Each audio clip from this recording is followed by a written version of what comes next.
जब सन्ना कब्रिस्तान पहुंची तो उसके पैरों तले जमीन खिसक गई। जो मंजर उसकी आंखों के सामने था उस पर यकीन करना नामुमकिन था। आखिर ऐसा क्या देख लिया उसने जिससे उसकी रगों में खून जम गया। सना कब्रिस्तान के पास बनी एक छोटी सी झोपड़ी में रहती थी, जहां उसके पिता की जिंदगी कब्रों की मिट्टी समतल करने और मौत की खामोशी को सुनने में गुजर रही थी। होश संभालते ही सना ने अपने पिता को रात के अंधेरे में कब्रिस्तान की ओर जाते देखा था। पहले तो उसे लगा कि यह एक आम काम होगा जैसा बाकी लोग करते हैं, लेकिन समय के साथ उसे एहसास होने लगा कि कुछ तो ऐसा है जो आम नहीं है। उसके पिता के चेहरे पर हमेशा एक अनजाना डर छाया रहता था, एक अजीब खामोशी जो घर की दीवारों तक फैली हुई थी। गांव वाले अक्सर बातें करते थे कि इस कब्रिस्तान में एक खास कब्र है जिससे हर रात आहें और कराहटों की आवाजें आती हैं। लोगों का दावा था कि रात के आखिरी पहर में कोई अनजानी सरगोशी उस कब्र से निकलती है जो सुनने वाले की आत्मा को जकड़ लेती है। सना ने इन बातों को कभी ज्यादा तवज्जो नहीं दी, मगर उसके दिल में हमेशा यह सवाल बना रहा, आखिर वह कब्र किसकी है? क्या वहां वाकई कोई बदनाम आत्मा दफन है या यह महज लोगों की कल्पना है? हर रात जब उसके पिता काम पर जाते, सना खिड़की के पास बैठकर कब्रिस्तान को निहारती रहती। कभी कभी उसे लगता जैसे हवाएं कुछ कहने की कोशिश कर रही हों।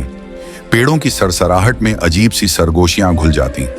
उसे ऐसा महसूस होता जैसे कोई उसे पुकार रहा हो, मगर वह हर बार इसे महज एक भ्रम समझकर नजरअंदाज कर देती। लेकिन कोई भ्रम कब तक भ्रम बना रह सकता है जब सब कुछ आंखों के सामने हो रहा हो। उस रात भी कुछ ऐसा ही हुआ। चांदनी कब्रिस्तान की सुनहरी मिट्टी पर पड़ रही थी और रात की खामोशी में हर आवाज ज्यादा गूंज रही थी। सना ने अपने पिता के कदमों की आवाज सुनी जो धीरे धीरे कब्रिस्तान की तरफ बढ़ रहे थे। वह दरवाजे के पास खड़ी अपने पिता को जाते हुए देखती रही जब तक कि वह अंधेरे में पूरी तरह गायब नहीं हो गए। सना ने सोचा कि शायद यह रात भी बाकी रातों की तरह आम होगी, मगर ऐसा नहीं था। आधी रात बीत चुकी थी, लेकिन उसके पिता अब तक वापस नहीं आए थे। एक अजीब सा डर उसके दिल में घर करने लगा। घड़ी की टिक टिक उसकी धड़कनों के साथ तेज होती जा रही थी। वह खिड़की के पास बैठी उनका इंतजार करती रही, मगर हर गुजरते पल के साथ उसके डर की जड़ें और गहरी होती गईं। आखिरकार जब सब्र का पैमाना छलक पड़ा तो उसने दुपट्टा ओढ़ा और हिम्मत जुटाकर कब्रिस्तान की ओर कदम बढ़ा दिया। गांव की गलियां खामोश थीं, दीवारों पर चमगादड़ लटके हुए थे और रास्ते में कुत्ते वक्त ब वक्त भौंक रहे थे। सना का दिल इतनी तेजी से धड़क रहा था कि उसे लग रहा था जैसे कोई उसकी हर धड़कन को सुन सकता है। जैसे ही वह कब्रिस्तान के पास पहुंची, उसके कदम खुद ब खुद ठिठकने लगे, मानो कोई उनमें से झांक रहा हो। मिट्टी की सौंधी महक में एक अजीब सी गंध घुली हुई थी, जैसे कुछ जल रहा हो। सना के कदम धीरे धीरे कब्रों के बीच से होते हुए उस खास कब्र की ओर बढ़ने लगे। अचानक एक दिल दहला देने वाली चीख ने उसकी सांसें रोक दी, एक ऐसी चीख जिसने उसके कदमों को जकड़ लिया। वह इस आवाज को पहचानती थी। ये उसके पिता की चीख थी। आंखों में आंसू और दिल में बेबसी लिए वह कब्र की ओर दौड़ी, मगर जितना करीब पहुंची अंधेरा उतना ही गहरा होता गया। जब वह आखिरकार कब्र के पास पहुंची तो उसने अपने पिता को बेहोश पड़ा पाया। उनके हाथ मिट्टी में ढंसे हुए थे और उनके चेहरे पर ऐसा डर था जैसे उन्होंने मौत को अपनी आंखों से देख लिया हो। सना घबराकर उन्हें जगाने की कोशिश करने लगी, मगर तभी उसकी नजर अचानक कब्र के पास खड़े एक साए पर पड़ी। वह साया काले अंधकार से भी गहरा था, लेकिन उसकी आंखें वे लाल अंगारों की तरह जल रही थीं। सना की सांसें थम गईं।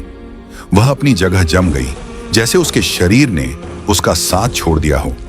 वह साया धीरे धीरे उसकी ओर बढ़ने लगा।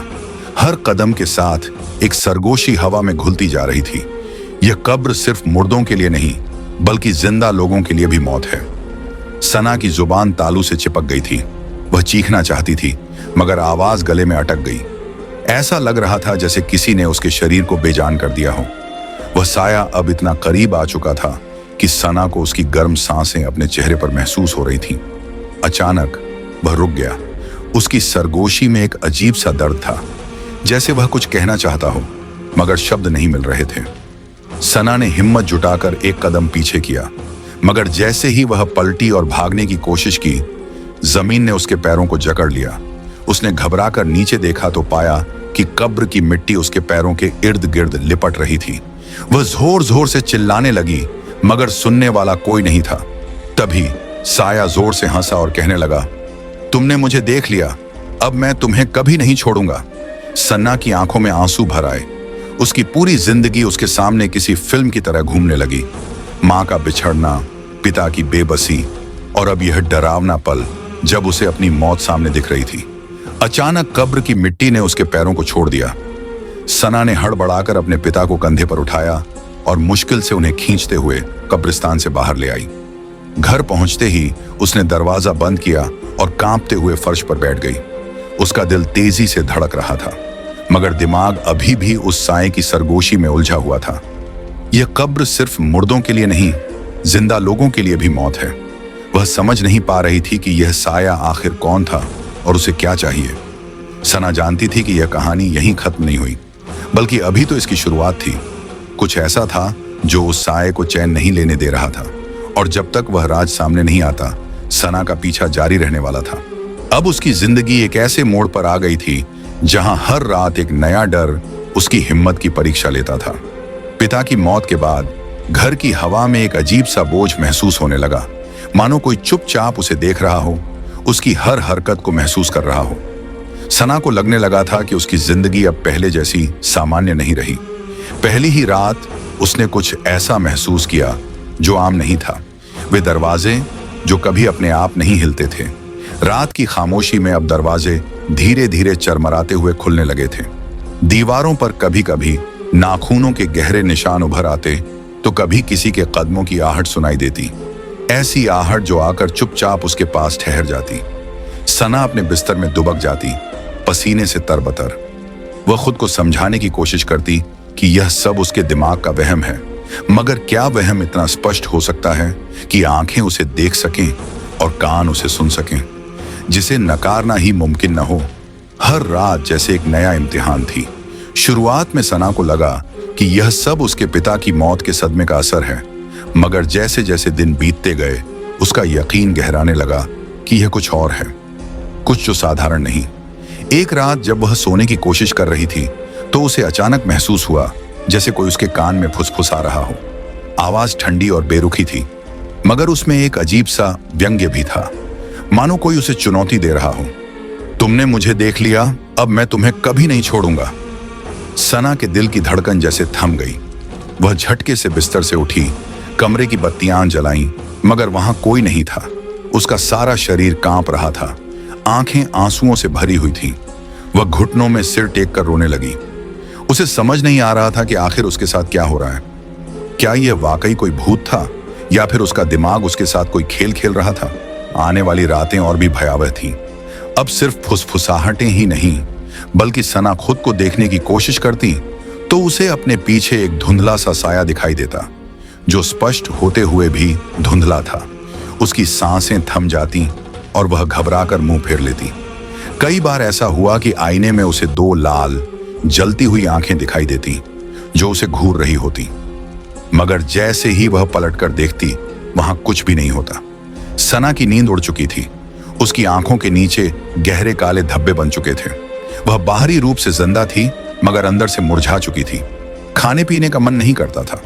हर वक्त ऐसा लगता था मानो कोई उसके पीछे चल रहा हो, कोई उसके कंधे पर सांस ले रहा हो। इन हालात में उसका एकमात्र सहारा उसका करीबी दोस्त रायन था। बचपन से ही वह सन्ना के हर सुख दुख में साथ रहा था। सना की हालत देखकर रायन बेहद चिंतित था। उसकी आंखों में नींद की कमी और चेहरे पर डर साफ झलक रहा था। रायन ने कई बार उससे पूछा कि आखिर बात क्या है, मगर सना हर बार टाल जाती। उसे पता था कि अगर वह रायन को कुछ भी बताएगी तो या तो वह उसे पागल समझेगा या फिर इसे महज वहम कहकर टाल देगा। सना के भीतर एक संघर्ष चल रहा था। एक तरफ डर था जो उसे किसी से कुछ कहने नहीं देता था, और दूसरी तरफ बेबसी जो उसे अंदर ही अंदर खा रही थी। आखिरकार एक दिन रायन ने गंभीर होकर सन्ना को बात करने के लिए मजबूर कर दिया। सना, मैं तुम्हें इतने सालों से जानता हूं, तुम इतनी कमजोर नहीं हो कि यूं टूट जाओ। तुम्हें कुछ तो हो रहा है, प्लीज मुझे बताओ, शायद मैं कुछ मदद कर सकूं। सना की आंखें आंसुओं से भर आईं। वह चीखना चाहती थी, चिल्लाना चाहती थी, मगर शब्द जैसे उसकी जुबान से निकलने को तैयार ही नहीं थे। आखिरकार उसने बस इतना कहा, रायन, कुछ चीजें ऐसी होती हैं जिन्हें समझाना मुश्किल होता है। तुम नहीं समझोगे। रायन ने उसकी आंखों में झांका। शायद उसे महसूस हो गया था कि सन्ना कुछ छिपा रही है, मगर उसने जबरदस्ती नहीं की। पर यह चुप्पी ज्यादा दिनों तक टिक नहीं सकती थी। हर बीतते दिन के साथ सन्ना की हालत और बिगड़ने लगी। अब तो दिन में भी उसे अजीब चीजें महसूस होने लगी थी। कभी किसी की हंसी की गूंज सुनाई देती तो कभी दीवारों पर काले साए रेंगते दिखाई देते। एक दिन जब वह रसोई में पानी लेने गई तो उसने अपनी बांह पर गहरे नाखूनों के निशान देखे। उसका दिल जोर जोर से धड़कने लगा। अब सन्ना को पूरा यकीन हो चुका था कि यह कोई साधारण बात नहीं थी। अब उसे उस डर का सामना करना ही पड़ेगा जो उसके पीछे पड़ा था। एक रात जब हालात असहनीय हो गए तो सन्ना ने एक बड़ा फैसला किया। वह फिर से कब्रिस्तान जाने वाली थी। उसे पता था कि जो कुछ भी उसके साथ हो रहा है उसकी जड़ उसी खास कब्र में छुपी हुई है। अब वह यह जानना चाहती थी कि आखिर उस कब्र में ऐसा क्या है जो उसे चैन नहीं लेने दे रहा। रात घनी अंधेरी थी। चांद बादलों के पीछे छिपा हुआ था और हवा में एक अजीब सी नमी घुली हुई थी। सना ने एक लालटेन उठाई और धीरे धीरे कब्रिस्तान की ओर बढ़ने लगी। हर कदम के साथ उसका दिल तेजी से धड़क रहा था, मगर उसके अंदर की जिज्ञासा उसके डर पर हावी हो रही थी। जब वह कब्रिस्तान के दरवाजे पर पहुंची तो उसे ऐसा महसूस हुआ जैसे कोई पहले से ही उसका इंतजार कर रहा हो। कब्रिस्तान में प्रवेश करते ही उसे वही फुसफुसाहट सुनाई देने लगी जो हर रात उसके कानों में गूंजती थी। तुमने मुझे देख लिया, अब मैं तुम्हें कभी नहीं छोड़ूंगा। सना का पूरा शरीर कांप उठा, मगर उसने खुद को संभालते हुए धीरे धीरे उस खास कब्र की ओर कदम बढ़ाए। जैसे जैसे वह आगे बढ़ी उसके चारों ओर साए नाचने लगे। उसे एहसास हो चुका था कि अब पीछे हटने का वक्त नहीं है। उसे हर हाल में इस राज को जानना था जो उस कब्र में दफन था, चाहे इसकी कीमत उसकी अपनी जान ही क्यों ना हो। सना के कदम जैसे जमीन में धंसते जा रहे थे। हर कदम के साथ उसकी सांसें सीने में अटकने लगी, मगर उसके अंदर सच्चाई को जानने की आग इतनी तेज थी कि वह अपने डर को एक ओर धकेलती जा रही थी। कब्रिस्तान की खामोशी इतनी गहरी थी कि उसे अपनी ही धड़कनें सुनाई दे रही थीं। हवा में मिट्टी की महक थी और पेड़ों की छायाएं कुछ इस तरह लग रही थीं मानो कोई दूर से उसे घूर रहा हो। सना के हाथ में पकड़ी लालटेन की रोशनी कांप रही थी, बिल्कुल उसके दिल की तरह। जब वह उस खास कब्र के पास पहुंची तो उसे लगा जैसे हवा अचानक रुक गई हो। समय थम सा गया था। लालटेन की हल्की रोशनी में उसे कब्र की मिट्टी पर खुदाई के कुछ निशान दिखे। सना झुककर पास गई और गौर से देखा। मिट्टी में एक पुरानी लकड़ी की तख्ती दबी हुई थी। तख्ती पर इतनी मोटी धूल जमी थी कि मानो बरसों से किसी ने उसे छुआ तक न हो। सन्ना के हाथ कांप रहे थे, मगर उसने हिम्मत जुटाकर धीरे धीरे उस पर जमी मिट्टी को साफ किया। तख्ती पर कुछ लिखा था। वक्त के साथ अक्षर धुंधले हो चुके थे, मगर जो शब्द उसकी आंखों ने पढ़े वे उसके दिल को दहला देने के लिए काफी थे। जो देखता है वह मरता है, जो भूल जाता है वह बच जाता है। सन्ना की आंखों में डर की लहर दौड़ गई। उसके दिमाग में अनगिनत सवाल गूंजने लगे। क्या इसका मतलब यह है कि जो भी इस कब्र के राज को जानने की कोशिश करता है वह अपनी जान गंवा देता है? क्या मैं भी मौत के दरवाजे पर खड़ी हूं? डर के मारे वह घबराकर पीछे हटी, मगर जैसे ही उसने मुड़ने की कोशिश की उसे महसूस हुआ कि किसी ने उसका बाजू कसकर पकड़ लिया हो। वह चीखना चाहती थी, मगर उसकी आवाज गले में ही अटक कर रह गई। सांसें तेज हो गईं। उसने झटके से पलटकर देखा, मगर वहां कोई नहीं था। उसका दम घुटने लगा। लड़खड़ाते कदमों से वह कब्रिस्तान के दरवाजे की तरफ भागी, मगर हर ओर साए मंडरा रहे थे। पेड़ों की शाखाएं ऐसे हिल रही थीं जैसे किसी ने उन्हें झकझोर दिया हो। किसी तरह वह कब्रिस्तान के बाहर निकली और रोती हुई अपने घर पहुंची। दरवाजा बंद करते ही वह जमीन पर गिर पड़ी। उसकी सांसें तेज चल रही थीं। पूरा शरीर कांप रहा था। आंखों से आंसू लगातार बह रहे थे। वह समझ नहीं पा रही थी कि आखिर उसके साथ हो क्या रहा है। अब उसे महसूस हुआ कि यह सब अंदर ही अंदर सहना उसकी जान के लिए खतरा बन सकता है। उसे अब किसी से बात करनी होगी, लेकिन किससे? तभी उसके दिमाग में रायन का ख्याल आया, उसका सबसे करीबी दोस्त जो हमेशा उसके साथ खड़ा रहता था। सना ने तय किया कि अब और चुप रहना ठीक नहीं। अगले दिन उसने रायन से मिलने का फैसला किया। जब उसने सारी बातें रायन को बताईं तो उसकी आंखों में हैरानी और चिंता दोनों थी, मगर उसने सना की बातों को झुठलाने की कोशिश नहीं की। सना, तुम यह सब कब से सह रही हो? रायन की आवाज में घबराहट थी। तुम्हें पहले ही मुझे बताना चाहिए था। सना की आंखों से आंसू बहने लगे। मुझे लगा तुम यकीन नहीं करोगे। कोई भी यकीन नहीं करेगा। रायन ने उसके कंधे पर हाथ रखा और गंभीर स्वर में कहा, मैं तुम पर यकीन करता हूं सना, और मुझे लगता है कि हमें फिर से कब्रिस्तान जाना होगा। सना ने सिर झुका लिया। वह दोबारा उस डरावनी जगह पर जाने की कल्पना भी नहीं कर सकती थी, मगर रायन की मौजूदगी में उसे थोड़ा हौसला जरूर मिला। रात के अंधेरे में दोनों कब्रिस्तान की ओर बढ़ रहे थे। इस बार रायन के हाथ में एक टॉर्च थी और सन्ना के चेहरे पर डर की परछाइयां नाच रही थी। जैसे ही वे उस खास कब्र के पास पहुंचे, हवा और भी भारी हो गई। पेड़ों की शाखाएं सरगोशियां कर रही थीं और जमीन से एक अजीब सी गंध उठ रही थी। रायन ने टॉर्च की रोशनी में चारों ओर देखा। अचानक उसकी नजर कब्र के कोने में पड़े एक पुराने शिलालेख पर पड़ी। उसने उसे उठा लिया और धूल झाड़ने के बाद जो लिखा था पढ़कर दोनों के रोंगटे खड़े हो गए। 50 साल पहले इस जमीन में एक जालिम जमींदार को जिंदा दफना दिया गया था। उसकी आत्मा आज भी बदले की आग में जल रही है। जो उसके राज को जानेगा वह कभी जिंदा नहीं बचेगा। सन्ना का दिल दहशत से सिहर उठा। उसकी आंखों में आंसू आ गए। यही है जो मेरे पीछे पड़ा है। रायन ने उसका हाथ कसकर पकड़ लिया। हमें इसका कोई हल निकालना होगा। लेकिन रायन को नहीं पता था कि अब वह खुद भी उस साए की नजरों में आ चुका था। जैसे ही उन्होंने कब्र के पास से हटने की कोशिश की, हवा में एक जोरदार चीख गूंजी, एकदम भयावह, कंपा देने वाली। सना की आंखों के सामने सब कुछ धुंधला होने लगा। रायन ने घबराकर उसे पीछे धकेला। सना, भागो, यहां से दूर चली जाओ। सना की आंखों में आंसू छलक आए। नहीं, मैं तुम्हें छोड़कर नहीं जाऊंगी।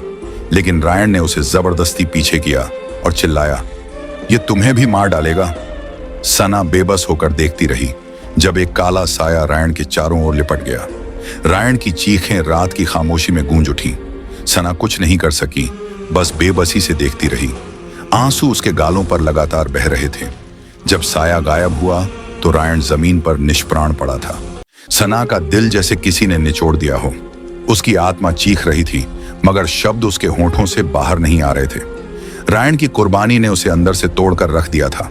उसकी पूरी दुनिया बिखर चुकी थी, लेकिन उसकी आंखों में आंसुओं की जगह अब एक नया संकल्प था। अब पीछे हटने का कोई सवाल ही नहीं था। सना ने अपना सब कुछ खो दिया था। अब उसके पास खोने के लिए कुछ भी नहीं था। उसने कब्र की तरफ देखा और उसके दिल में बस एक ही जुमला गूंज रहा था, अब तुम बचकर नहीं जा सकते, मैं तुम्हें खत्म करके ही दम लूंगी। उसकी आंखों में अब डर की जगह एक जलती हुई ज्वाला थी, लेकिन उसके दिल में जो दर्द और गम की आंधी चल रही थी वह उसकी आत्मा को घायल कर रही थी। रायन की मौत का मंजर उसकी आंखों से हटने का नाम नहीं ले रहा था। उसकी आखिरी चीखें, उसके आखिरी शब्द, सब कुछ सन्ना के कानों में लगातार गूंज रहा था। उसके वजूद में एक गहरा खालीपन भर चुका था, मगर अब वह जान चुकी थी कि यह जंग अधूरी नहीं रहेगी। चाहे जीते या हारे, वह इस साए के राज को जानकर ही दम लेगी। उसकी यह तलाश उसे शहर से बाहर एक पुराने दरवेश के आस्ताने तक ले गई, जो अनदेखे रहस्यों को जानने का हुनर रखते थे। जब सना वहां पहुंची तो उसकी हालत बिगड़ चुकी थी। आंखों के चारों ओर काले घेरे, चेहरे पर गहरी थकान और बेबसी। दरवेश ने एक ही नजर में उसकी हालत को भांप लिया। उन्होंने गहरी नजरों से उसे देखा और बोले, बेटी, तुम्हारे दिल में जो तूफान चल रहा है मैं उसे महसूस कर सकता हूं। बताओ, क्या दुख है तुम्हें?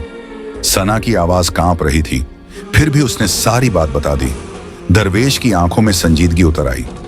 यह साया कोई बुरी आत्मा नहीं, बल्कि एक ऐसी रूह है जिसे इस दुनिया ने जुल्म की भेंट चढ़ा दिया था। इसकी ताकत का राज इसकी कब्र में दफन एक ताबीज में छुपा है। जब तक वह ताबीज कब्र में रहेगा इसकी ताकत खत्म नहीं होगी, लेकिन याद रखना, उसे निकालना आसान नहीं होगा। हर बार जब तुम करीब जाओगी यह तुम पर हमला करेगा। सना की आंखों में आंसू आ गए। मैं रायन को खो चुकी हूं, अब मैं और किसी को नहीं खोना चाहती। क्या यह सब खत्म नहीं हो सकता? दरवेश ने गहरी सांस ली। बेटी, कुछ कहानियां खत्म करने के लिए खुद कहानी का हिस्सा बनना पड़ता है। अगर तुम चाहती हो कि यह दर्द खत्म हो तो तुम्हें इसका सामना करना होगा। सना ने अपनी हिम्मत बांध ली। उस रात वह फिर से कब्रिस्तान जाने के लिए तैयार थी, लेकिन इस बार वह पहले जैसी नहीं थी। इस बार उसके दिल में डर नहीं, एक जलता हुआ संकल्प था। उसके हाथ में एक बेलचा था और उसकी आंखों में आंसू की जगह अब जीतने की ख्वाहिश थी। जैसे ही वह कब्रिस्तान में दाखिल हुई, उसे वही गहरी खामोशी महसूस हुई जो हमेशा उसका पीछा करती थी। हवा में अजीब सी ठंडक थी और पेड़ों की शाखाएं बेतरतीब सरसराने लगी थी। अब यह जंग खत्म होगी, किसी की जीत के साथ या किसी की मौत के साथ। जैसे ही वह कब्र के करीब पहुंची, उसे ऐसा महसूस हुआ जैसे जमीन कांप रही हो। अचानक वही साया फिर से उसके सामने आ खड़ा हुआ। उसकी आंखें शोले की तरह दहक रही थीं और उसकी मौजूदगी से सन्ना का सांस लेना मुश्किल हो रहा था। लेकिन इस बार सना ने पीछे हटने के बजाय आगे बढ़ने का फैसला किया। उसने बेलचे से कब्र खोदनी शुरू कर दी।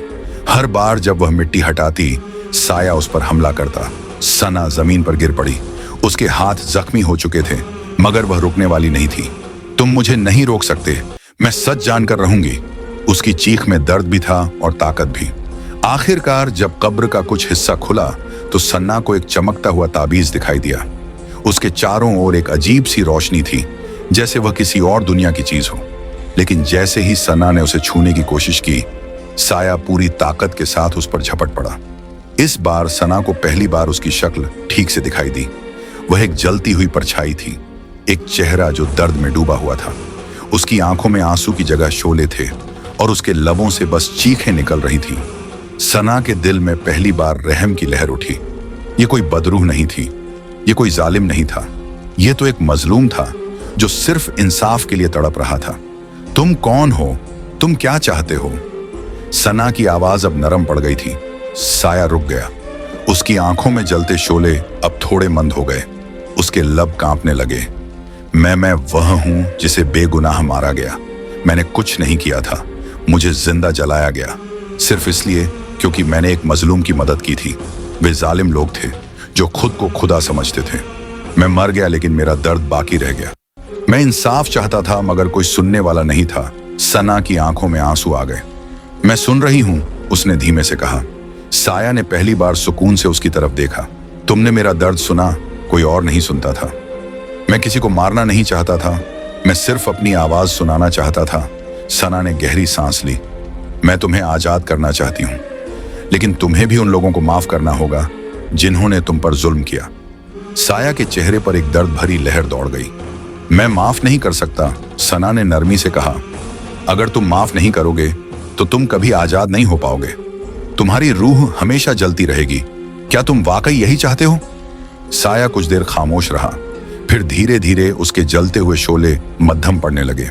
मैं थक गया हूं, मैं बस सुकून चाहता हूं। सना ने ताबीज को कब्र से निकालकर अपने हाथ में थाम लिया। मैं तुम्हें आजाद करती हूं, जाओ सुकून पा जाओ। एक लम्हे के लिए सब कुछ थम गया।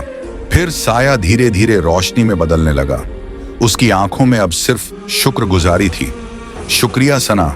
और फिर वह गायब हो गया। सना की आंखों से आंसू बह रहे थे, लेकिन उसके दिल में सुकून था।